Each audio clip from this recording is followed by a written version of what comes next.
ನೋಡಿ ಸ್ನೇಹಿತರೆ, ಗೃಹಲಕ್ಷ್ಮಿ ಯೋಜನೆಯ ಪ್ರತಿಯೊಂದು ಫಲಾನುಭವಿಗಳಿಗೆ ಕೊನೆಗೂ ಸರ್ಕಾರದಿಂದ ದಸರಾ ಹಬ್ಬದ ಪ್ರಯುಕ್ತ ಭರ್ಜರಿ ಗುಡ್ ನ್ಯೂಸ್ನ ಕೊಟ್ಟಿದ್ದಾರೆ. ಒಟ್ಟು 3 ತಿಂಗಳ ಗೃಹಲಕ್ಷ್ಮಿ ಯೋಜನೆಯ 6,000 ಹಣನ ಸರ್ಕಾರ ಜಮಾ ಮಾಡ್ತಾ ಇದ್ದು, ಇಂದು ಬುಧವಾರ ಸೆಪ್ಟೆಂಬರ್ 24ರಿಂದ ಕರ್ನಾಟಕದ 26 ಜಿಲ್ಲೆಗಳಿಗೆ ಗೃಹಲಕ್ಷ್ಮಿ ಯೋಜನೆಯ 22ನೇ ಕಂತಿನ ಹಣ, 23ನೇ ಕಂತಿನ ಹಣ ಹಾಗೂ 24ನೇ ಕಂತಿನ ಹಣ 3 ತಿಂಗಳ 6,000 ಹಣನ ಸರ್ಕಾರ 2 ಹಂತಗಳಲ್ಲಿ ಜಮಾ ಮಾಡ್ತಾ ಇದೆ.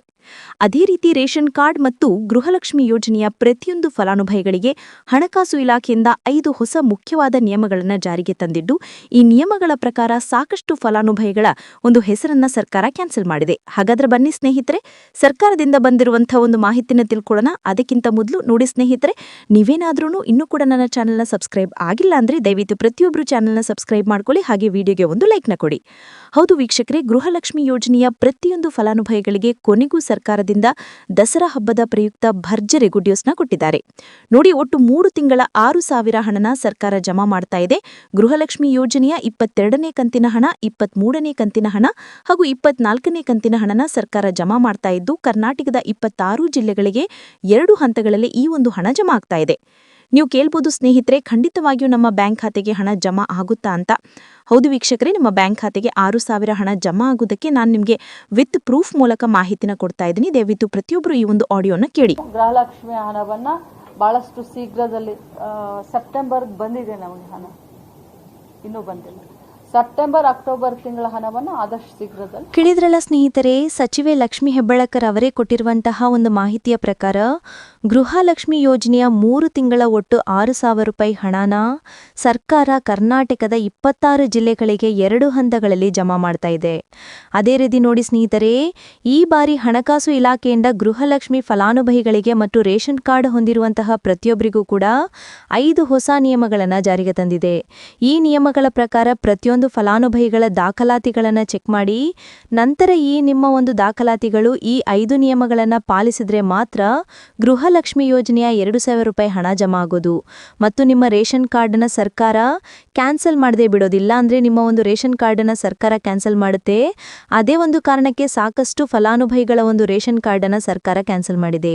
ಹಾಗಾದ್ರೆ ಬನ್ನಿ ಸ್ನೇಹಿತರೆ, ಸರ್ಕಾರದಿಂದ ಬಂದಿರುವಂತಹ ಈ ಒಂದು ಮಾಹಿತಿಯನ್ನ ತಿಳ್ಕೊಳ್ಳೋಣ.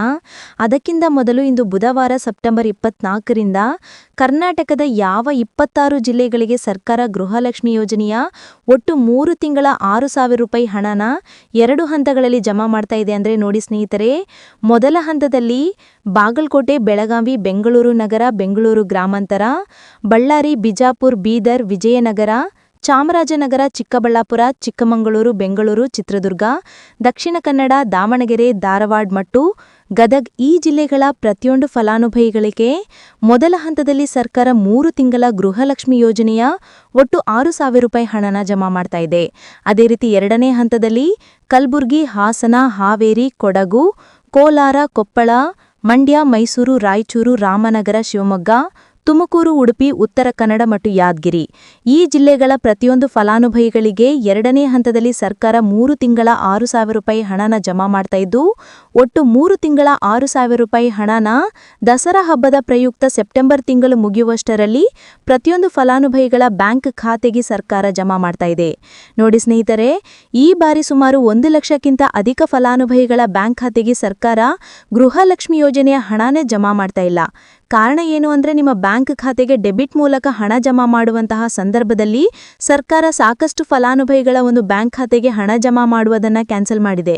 ಯಾಕಂದ್ರೆ ಇತ್ತೀಚೆಗೆ ಹಣಕಾಸು ಇಲಾಖೆ ಜಾರಿಗೆ ತಂದಿರುವ 5 ನಿಯಮಗಳ ಆಧಾರದ ಮೇಲೆ ಪ್ರತಿಯೊಂದು ಫಲಾನುಭವಿಗಳಿಗೆ ಸರ್ಕಾರ ಈ ಒಂದು ಹಣನ ಜಮಾ ಮಾಡ್ತಾ ಇದ್ದು, ಯಾರೆಲ್ಲ ಫಲಾನುಭವಿಗಳು ಈ ನಿಯಮಗಳನ್ನು ಪಾಲಿಸಿಲ್ಲ ನಿಮ್ಮ ಬ್ಯಾಂಕ್ ಖಾತೆಗೂ ಕೂಡ ಹಣ ಜಮಾ ಆಗೋದಿಲ್ಲ. ಹಾಗಾದ್ರೆ ಬನ್ನಿ ಸ್ನೇಹಿತರೆ, ಸರ್ಕಾರ ಜಾರಿಗೆ ತಂದಿರುವ ಆ 5 ಹೊಸ ನಿಯಮಗಳು ಏನು ಅಂತ ನಾನು ನಿಮಗೆ ತಿಳಿಸ್ಕೊಡ್ತೀನಿ.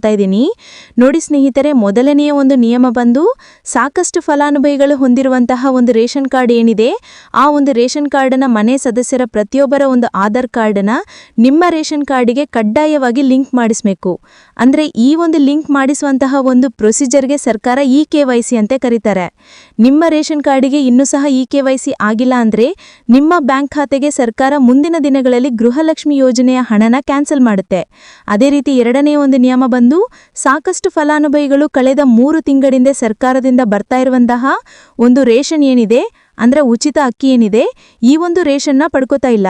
ಒಂದು ವೇಳೆ ಕಳೆದ 3 ತಿಂಗಳಿಂದ ನೀವು ರೇಷನ್ನ ಪಡ್ಕೊಂಡಿಲ್ಲ ಅಂದ್ರೆ ಸರ್ಕಾರ ನಿಮ್ಮ ಬಳಿ ಇರುವಂತಹ ಒಂದು ರೇಷನ್ ಕಾರ್ಡನ್ನು ಕ್ಯಾನ್ಸಲ್ ಮಾಡುತ್ತೆ. ನಿಮ್ಮ ರೇಷನ್ ಕಾರ್ಡನ್ನು ಸರ್ಕಾರ ಕ್ಯಾನ್ಸಲ್ ಮಾಡಿದರೆ ನಿಮ್ಮ ಬ್ಯಾಂಕ್ ಖಾತೆಗೆ ಗೃಹಲಕ್ಷ್ಮಿ ಯೋಜನೆ ಹಣ ಇರ್ಬೋದು ಮತ್ತು ಸರ್ಕಾರದಿಂದ ಬರುವಂತಹ ಒಂದು ಸೌಲಭ್ಯಗಳನ್ನು ನೀವು ಕಳ್ಕೊಬೇಕಾಗತ್ತೆ. ಅದೇ ರೀತಿ 3ನೇ ಒಂದು ನಿಯಮ ಬಂದು ನೋಡಿ ಸ್ನೇಹಿತರೆ, ನಿಮ್ಮ ಬಳಿ ಇರುವಂತಹ ಒಂದು ಆಧಾರ್ ಕಾರ್ಡ್ ಏನಿದೆ ಆ ಒಂದು ಆಧಾರ್ ಕಾರ್ಡನ್ನು ಕಳೆದ 15 ವರ್ಷಗಳಲ್ಲಿ ನೀವು ಯಾವುದೇ ರೀತಿಯ ಒಂದು ತಿದ್ದುಪಡಿ ಮಾಡಿಸಿಲ್ಲ ಅಂದ್ರೆ ನಿಮ್ಮ ಬ್ಯಾಂಕ್ ಖಾತೆಗೆ ಸರ್ಕಾರ ಗೃಹಲಕ್ಷ್ಮಿ ಯೋಜನೆಯ ಹಣನ ಕ್ಯಾನ್ಸಲ್ ಮಾಡುತ್ತೆ. ಯಾಕಂದ್ರೆ ಸರ್ಕಾರದಿಂದ ಬಂದಿರುವಂತಹ ಒಂದು ಆದೇಶದ ಪ್ರಕಾರ ಪ್ರತಿಯೊಂದು ಫಲಾನುಭವಿಗಳು ಕಳೆದ 15 ವರ್ಷಗಳಲ್ಲಿ ಯಾವುದೇ ರೀತಿಯ ಒಂದು ತಿದ್ದುಪಡಿನ ನಿಮ್ಮ ಆಧಾರ್ ಕಾರ್ಡಿಗೆ ನೀವು ಮಾಡಿಸಿಲ್ಲ ಅಂದ್ರೆ ಕಡ್ಡಾಯವಾಗಿ ಆದಷ್ಟು ಬೇಗ ನಿಮ್ಮ ಆಧಾರ್ ಕಾರ್ಡಿಗೆ ತಿದ್ದುಪಡಿ ಮಾಡಿಸಿ. ಅದೇ ರೀತಿ 4ನೇ ಒಂದು ನಿಯಮ ಬಂದು ನಿಮ್ಮ ಕುಟುಂಬದ ಒಂದು ವಾರ್ಷಿಕ ಆದಾಯ 7 ಲಕ್ಷಕ್ಕಿಂತ ಕಡಿಮೆ ಇರಬೇಕು. ಒಂದು ವೇಳೆ ನಿಮ್ಮ ಕುಟುಂಬದ ವಾರ್ಷಿಕ ಆದಾಯ 7 ಲಕ್ಷಕ್ಕಿಂತ ಜಾಸ್ತಿ ಇದ್ರೆ ನಿಮ್ಮ ಬ್ಯಾಂಕ್ ಖಾತೆಗೆ ಸರ್ಕಾರ ಗೃಹಲಕ್ಷ್ಮಿ ಯೋಜನೆ ಹಣನ ಕ್ಯಾನ್ಸಲ್ ಮಾಡುತ್ತೆ. ಅದೇ ರೀತಿ 5ನೇ ಒಂದು ನಿಯಮ ಬಂದು ನಿಮ್ಮ ಕುಟುಂಬದ ಸದಸ್ಯರು ಅಥವಾ ಗೃಹಲಕ್ಷ್ಮಿ ಯೋಜನೆಯ ಫಲಾನುಭವಿಗಳು ಯಾರೂ ಕೂಡ ಸರ್ಕಾರಿ ನೌಕರರಾಗಿ ಕಾರ್ಯನಿರ್ವಹಿಸ್ತಾ ಇರಬಾರ್ದು. ಒಂದು ವೇಳೆ ನಿಮ್ಮ ಕುಟುಂಬದಲ್ಲಿ ಯಾರೇ ಆಗಿದ್ರೂ ಸರ್ಕಾರಿ ನೌಕರರಾಗಿ ಕಾರ್ಯನಿರ್ವಹಿಸ್ತಾ ಇದ್ರೆ ನಿಮ್ಮ ಬ್ಯಾಂಕ್ ಖಾತೆಗೆ ಗೃಹಲಕ್ಷ್ಮಿ ಯೋಜನೆಯ ಹಣ ಕ್ಯಾನ್ಸಲ್ ಆಗುತ್ತೆ. ಈ 5 ನಿಯಮಗಳ ಆಧಾರದ ಮೇಲೆ ಪ್ರತಿಯೊಂದು ಫಲಾನುಭವಿಗಳಿಗೆ ಸರ್ಕಾರ ಹಣ ಜಮಾ ಮಾಡ್ತಾ ಇದೆ. ಒಂದು ವೇಳೆ ನೀವು ಈ 5 ನಿಯಮಗಳನ್ನು ಪಾಲಿಸಿಲ್ಲ ಅಂದ್ರೆ ನೀವು ಕೂಡ ಗೃಹಲಕ್ಷ್ಮಿ ಯೋಜನೆಯ ಹಣದಿಂದ ವಂಚಿತರಾಗಬೇಕಾಗತ್ತೆ. ನೋಡಿ ಸ್ನೇಹಿತರೆ, ಇಂದು ಬುಧವಾರ ಸೆಪ್ಟೆಂಬರ್ 24ರಿಂದ ಕರ್ನಾಟಕದ ಒಟ್ಟು 26 ಜಿಲ್ಲೆಗಳ ಪ್ರತಿಯೊಂದು ಫಲಾನುಭವಿಗಳಿಗೆ 3 ತಿಂಗಳ ಗೃಹಲಕ್ಷ್ಮಿ ಯೋಜನೆಯ 6,000 ರೂಪಾಯಿ ಹಣನ ಸರ್ಕಾರ ಜಮಾ ಮಾಡ್ತಾ ಇದೆ. ಆದಷ್ಟು ಬೇಗ ಪ್ರತಿಯೊಂದು ಫಲಾನುಭವಿಗಳಿಗೆ ದಸರಾ ಹಬ್ಬದ ಪ್ರಯುಕ್ತ ಈ ಒಂದು ಹಣ ಜಮಾ ಆಗತ್ತೆ ಅಂತ ಹೇಳ್ತಾ ಇದಿಷ್ಟು ಸರ್ಕಾರದಿಂದ ಬಂದಿರುವಂತಹ ಒಂದು ಮಾಹಿತಿಯಾಗಿದೆ. ನಾನು ಕೊಟ್ಟಿರುವಂತಹ ಮಾಹಿತಿ ನಿಮಗೆ ಇಷ್ಟ ಆಗಿದ್ದಲ್ಲಿ ದಯವಿಟ್ಟು ಪ್ರತಿಯೊಬ್ಬರು ನನ್ನ ಚಾನೆಲ್ನ ಸಬ್ಸ್ಕ್ರೈಬ್ ಮಾಡ್ಕೊಳ್ಳಿ. ಹಾಗೆ ವಿಡಿಯೋಗೆ ಒಂದು ಲೈಕ್ನ ಕೊಡಿ.